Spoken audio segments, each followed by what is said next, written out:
This is Democracy Now!, democracynow.org, The War and Peace Report. I'm Amy Goodman. And I'm Nermeen Sheikh. Welcome to our listeners and viewers around the country and around the world. 2 months after the United States began airstrikes in Iraq that then expanded to Syria, the Islamic State remains in control of most of the territory it seized and is now threatening to capture the Syrian town of Kobani, just 6 miles from the Turkish border. NATO's new Secretary General Jens Stoltenberg is in the Turkish capital of Ankara today to join U.S. envoys coordinating the response to ISIS. In a press conference, he denied rumors that NATO is discussing a no-fly zone in Syria. I have, of course, heard and seen that there has been calls for a no-fly zone or a safe zone. It was also discussed in the meetings I had this morning with the foreign minister. I believe there is no simple and straightforward ways out of the problems we are seeing in Syria and around Kobani these days. It has not been on the table of any NATO discussions yet, and it's not an issue which is discussed in NATO. If Kobani were to fall to the Islamic State, the group would be in control of more than half of Syria's border with Turkey. Turkey is under intense pressure to do more to help the Kurdish forces fighting the Islamic State in Kobani. On Wednesday, Pentagon spokesman Rear Admiral John Kirby said airstrikes alone are not likely to stop the militants' advance. I don't know that we're going to characterize the fall of Kobani one way or the other. I think we all understand that that's a possibility, that Kobani could be taken. We recognize that. We're doing everything we can from the air to try to halt the momentum of ISIL against that town, but that air power is not going to be alone enough to save that city. Meanwhile, President Obama met with senior military officials at the Pentagon Wednesday to discuss the military mission to defeat Islamic State in Syria and Iraq. Our strikes continue alongside our partners. It remains a difficult mission. As I've indicated from the start, this is not something that is going to be solved overnight. The good news is that there is a broad-based consensus, not just in the region, but among nations of the world, that ISIL is a threat to world peace, security, and order, that their barbaric behavior has to be dealt with, and we're confident that we will be able to continue to make progress in partnership with the Iraqi government. For more, we're joined by 2 guests. Ghaith Abdul Ahad is an Iraqi journalist working with The Guardian who embedded with Shia militias fighting the Sunnis, the ISIS. And in London, we're joined by Patrick Coburn, Middle East correspondent for The Independent. His new book is called The Jihadis Return, ISIS and the New Sunni Uprising. Patrick, let's begin with you. Can you talk about the significance of Kobani, a place, at least in the United States, most people probably have never heard of until this week? Well, what's happening there is immensely significant in a number of respects. I mean, first of all, despite what President Obama was saying, that if ISIS, if the Islamic State take Kobani, this will be a victory for them. And this will be their response to Obama saying he was going to degrade and destroy ISIS. I think that what's coming out of Washington saying somehow it doesn't matter and they're going to attack the infrastructure and the control headquarters of ISIS is really a diversion. ISIS is a guerrilla organization. It doesn't have many pentagons scattered over Iraq and Syria from which it controls its operations. So I think that if it does fall, this will be a symptom of a pretty massive military failure.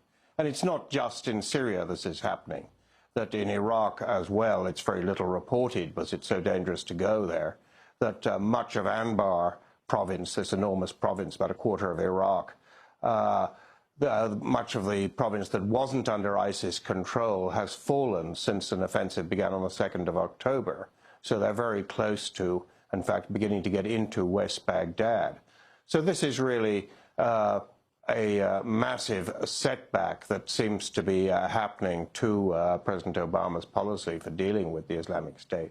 Patrick Coburn, could you explain why? Because many commentators have pointed out that given that the strikes have been taking place, U.S. airstrikes, it's unclear how it is that ISIS is continuing to advance.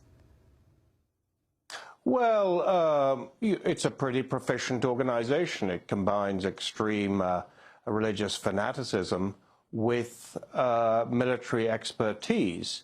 And it's an organization that exalts martyrdom, so it can take quite a lot of casualties. Another reason is that despite what President Obama was saying about this great big coalition of 44 countries, that the U.S. has held at arm's length the people who are actually fighting ISIS, such as the Syrian Kurds and the Syrian army and other groups in Iraq and Syria, and their alliance is with those who are not fighting ISIS and say they don't intend to, such as Turkey. So I think that this lack of direct liaison with the people who are fighting on the ground probably makes it much easier for ISIS to withstand these air attacks and for these air attacks to have any accuracy. We're also joined by Ghaith Abdul Ahad, who is a Guardian journalist who was embedded with Shia militias that were fighting ISIS in Baghdad this past summer. Can you talk about that experience?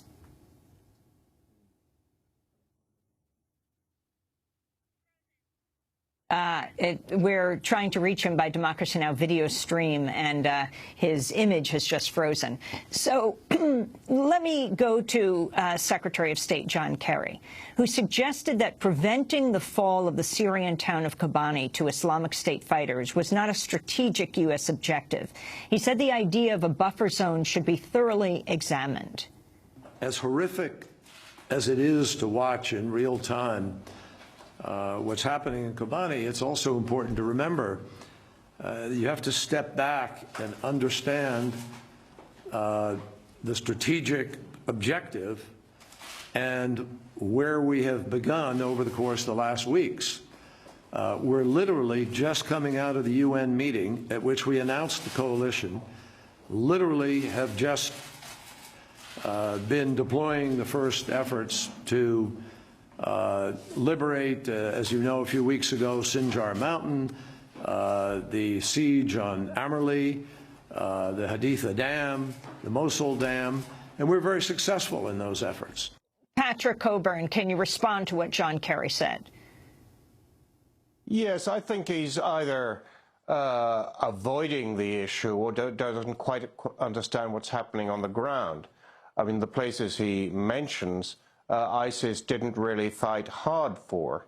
One of the impulses behind ISIS, which makes it attractive to so many Sunni and young men in Iraq and Syria and elsewhere, is that it's a winner, that it captured Mosul with 1,300 men, the second largest city in Iraq, on the 10th of June, when there were 20,000 Iraqi troops and police in it. Now it seems about to win another victory. And I suspect that that's one of the reasons why the Islamic State has been so intent on capturing Kobani, is that they wanted to have a very visible victory to show that the airstrikes were really not holding them back. And the important point to get across here is that despite all the rhetoric from Washington, from European capitals, from various regional associates of the U.S., the Islamic State, the Caliphate so-called, is not contracting, it's still expanding. And this, by any count, is a great failure. Ghaith Abdul Ahad, if you could explain your experience this summer embedding with Shia forces fighting ISIS in Baghdad. Hi. I mean, as Patrick was saying, the problem is in who are the allies of the Americans in fighting ISIS. I spent some time with the Shia militias north of Baghdad in Diyala, and they were very effective. They have managed to actually stop the advance of ISIS to Baghdad from the north and northeast. But what's the price for that? All those militiamen are the product of civil war in Syria. They are so radicalized. They're so militant. They are, keen on sectarian cleansing of the areas north of Baghdad, the mixed Sunni Shia areas north of Baghdad. They are different from all the Shia militias I've worked with before in Iraq. Those are guys who, they don't differentiate between what is ISIS and what's an average Sunni. So your partner in this war against ISIS is basically a sectarian militia that is keen on ethnic cleansing. They took openly of killing the males, military-age people who can threaten or can work as an incubator for an ISIS presence in the area. So that is the problem at the moment, is if you want to fight ISIS, you have to join hands with Shia militias of Iraq. These are not different from your average Serbian militia. We're going to go to break, then come back to this discussion. Iraqi journalist Ghaith Abdul-Ahad, embedded with Shia militia this summer, fighting ISIS. We're also joined by Patrick Coburn in London, whose new book is called The Jihadis Return, ISIS and the New Sunni Uprising. This is Democracy Now! Back in a minute.